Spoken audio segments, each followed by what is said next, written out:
I thought I would give you a quick look at the community that I am based in. I am in northern Manhattan, which is made up of East, West, and Central Harlem and Washington Heights. 7.4 square miles, small area, densely populated. Actually, it's over about 600,000 people today, mostly African American and Latino. And unfortunately, there's excess mortality from asthma, cancer, heart disease, learning disabilities, and there are multiple environmental exposures from many sources. These are just a sampling of the way we have used geographic information systems, which is called GIS, and it's a mapping program. And that program is able to map a variety of data. Maybe this map, for instance, maps where all the highest asthma rates are. So the darker areas to the north of Manhattan are where the higher asthma rates are, and the little circles show you where all of the polluting facilities are as well. And as you can see, most of those facilities in Manhattan are above that little line, which we call 96th Street, which leads you to Uptown. Again, this is a map showing asthma hospitalizations, and again, you see where the highest rates are. So we're an organization that works to build community power, to fight environmental racism, and improve environmental health, protection, and policy. And we run a variety of community organizing and education projects so the communities and residents can identify concerns themselves and participate in solutions. In order to ensure meaningful involvement in environmental policy, you've got to mobilize, you've got to have strong advocates, and you've got to educate residents to be able to participate in that way. We have engaged in research to identify and document environmental exposures that our residents are exposed to, because that was one of the key issues they asked us to do. When my organization first got started, and I do the whole issue of 1988, Martin Luther King Day, 200 of us accessed the West Side Highway at 7 a.m. in the morning. We held up traffic and got arrested, and that day, every news media came out and covered us, and from that day, we began to get attention to the issue of environmental justice.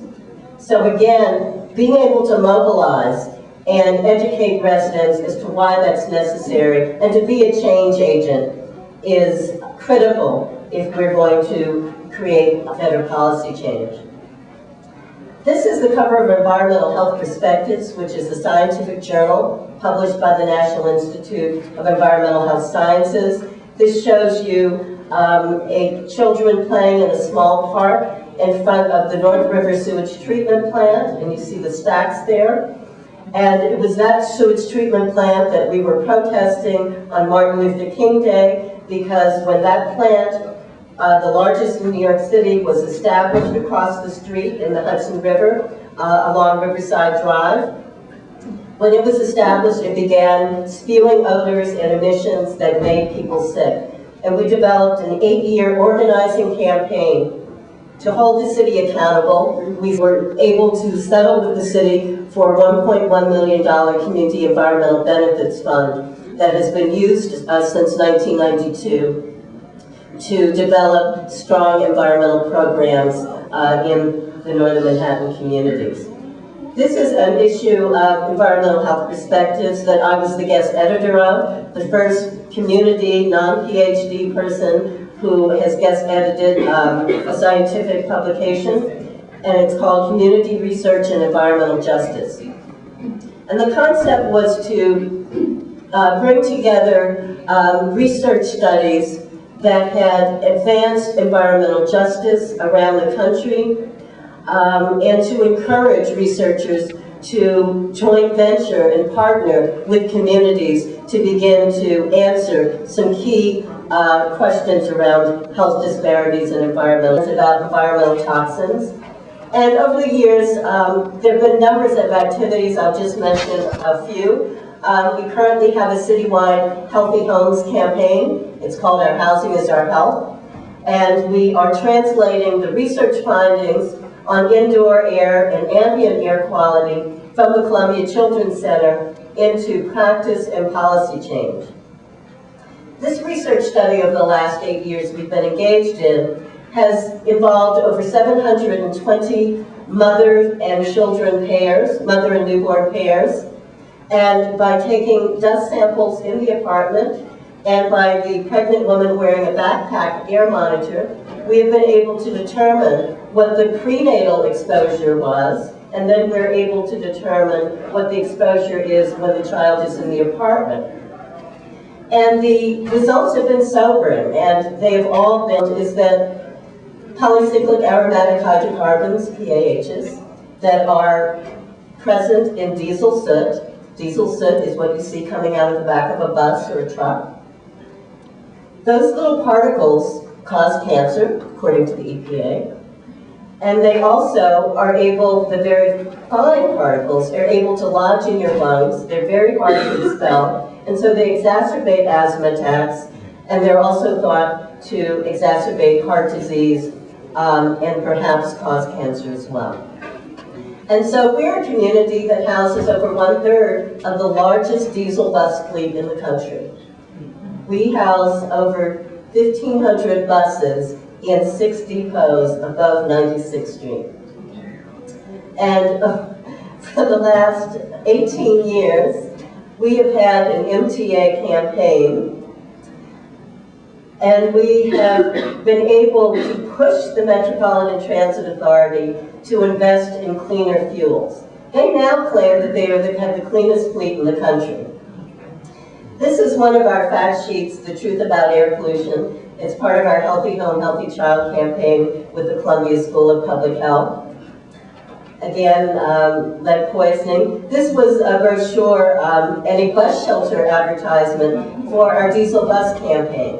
If you live uptown, read English all over the community about what the impacts of diesel were. And this is a press conference right across the street from a depot with one of our clergy, some elected officials, and you'll see some bus drivers wearing a little mask because the transit workers came out in support on this campaign as well, and we continue to work with the transit workers till this day. This is our few graduates from our Environmental Health Leadership Training Program. We have graduated over 200 residents thus far. It was a collaborative project with the School of Public Health. It's a 6-week training program. We recruit 20 to 30 community residents, and we try to get what we call community leaders, community gardeners, people who run church groups or run head a church committee, a tenant or block association leader. And in a 6-week course, we train them in indoor air quality, and air pollution and asthma, children's environmental health. We do a session towards the end on how to organize in your building or on your block. We train them how to talk to the media and to develop a message about your problem. And so that's been a very successful program. But it was very successful in our earlier days. And what you find with foundations is that early on, when you're really small, they like to give you funds to support education. But after a while, every foundation now just wants to know, what policy are you going to change in 1 year? That's the question. And that's probably been the biggest void. I think a reporter asked me earlier about our achievements. And that's probably been a weakness, our engagement, our full engagement in policy setting. And again, it is because policy is set not only at a local level, but on a statewide level. And to have the resources to be able to work across municipalities at a state level is very difficult. And that is an issue that we are going to have to a newspaper that we published called the Uptown Eye. And in this, it was a special issue on children's health. And again, we're talking about diesel exposure as one of the issues. One of the key education and outreach activities we've engaged in has been looking at the ethical issues of the Human Genome Project. And a lot of people would say, well, you know, is that an environmental issue, and why are you doing that? Well, we realized that this is an important civil and human rights issue. The Human Genome Project, which will be able to, you know, give a blood sample, and it'll be able to, you know, spell out your DNA pretty soon. There are going to be a lot of issues of insurance coverage, of discrimination in employment, a lot of issues around counseling. Do you want to know that you have a disease or something chronic that we might not be able to address at this point in science? And that we can address.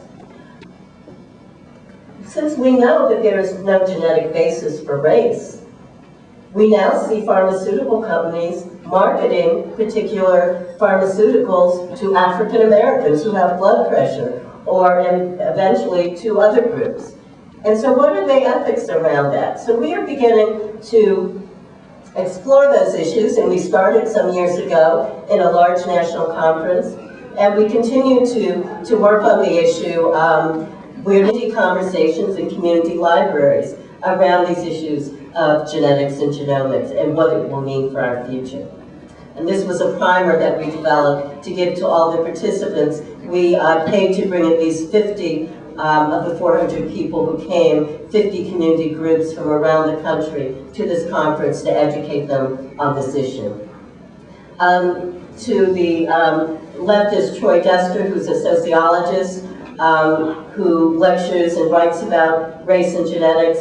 And on the other side is Dr. Kenneth Olden, who was the National Institute of Environmental Health Sciences director. He was also the director of the NIHS, who developed the first community academic partnership grants that allowed an organization like mine to work with the Columbia School of Public Health. Universities don't do that just because they're nice guys. They do that in some parts because someone says, this is important, and if you want these funds, this is the way you must do it. And so sometimes they're dragged kicking and screaming. And over the last 8 years, it's developed into a wonderful collaborative partnership. It's got challenges, believe me. Challenges, there's challenges of trust, the imbalance of power between communities and academics working together. But it has helped to work with communities so they can help set the research agenda, so we don't just have researchers running off doing esoteric research in the community in which most of these universities are located.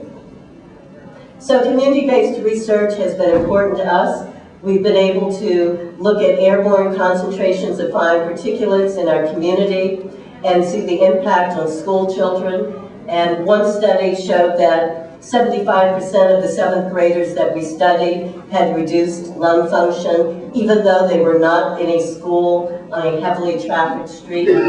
And so again, we realized that just living in this particular community, air pollution was ubiquitous and a problem.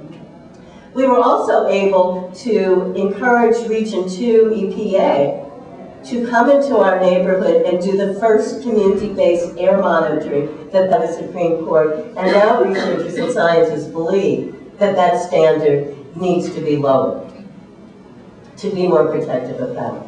And we've been able to train youth to work in these research projects. And these are some of the high school students in our Earth Crew program that we have worked with, and they're doing traffic counts and being a part of the study looking at diesel exposure among school children.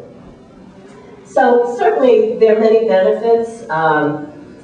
Research is more responsive. It can be translated into improved health outcomes in communities that need it. And knowledge is power.